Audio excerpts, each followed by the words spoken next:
Welcome to Lecture 9. Today, we will explore the repeat and repeat while loops in Swift. These loops are perfect when you're unsure how many times you need to iterate, but you have a condition to control the repetition.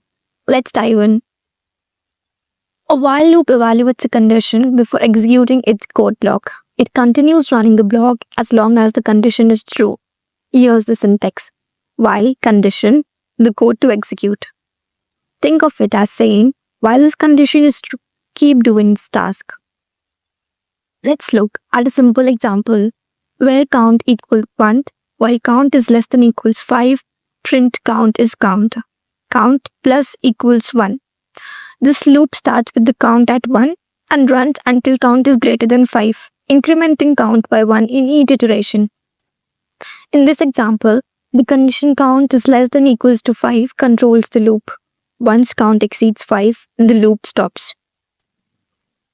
One common mistake is creating an infinite loop where the condition never becomes false. For example, where count equals 1, while count is less than equals to 5, print this will run forever.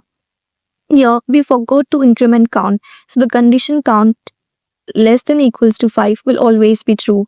Make sure to update variables in your loop to avoid this.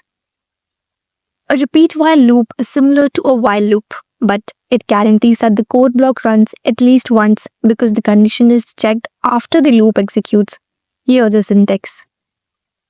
Repeat the code to execute the while condition.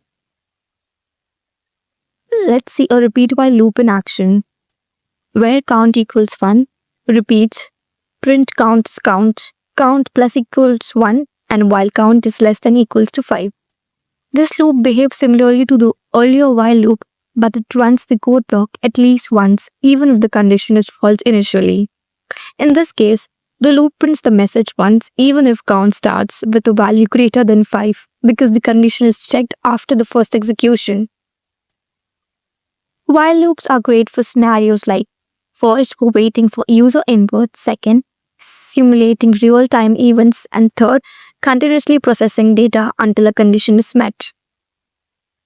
Let us look at a simple use case for the user input, where password, while password is not equals to SwiftRocks print enter the password. Password equals to SwiftRocks print access granted. This loop keeps promoting until the correct password is entered.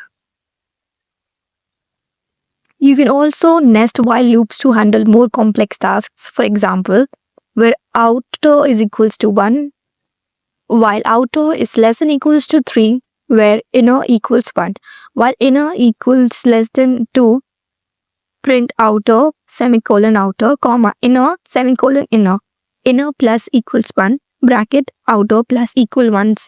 This creates a combination of outer and inner values, perfect for tasks like grid calculation. That's a wrap on while and repeat while loops. These are powerful tools for handling dynamic conditions where the number of iterations isn't it fixed. In the next lecture, we will explore working with Swift's collection like arrays and dictionaries. Don't miss it. If you found this helpful, like this video and subscribe for more Swift tutorials. See you in the next lecture.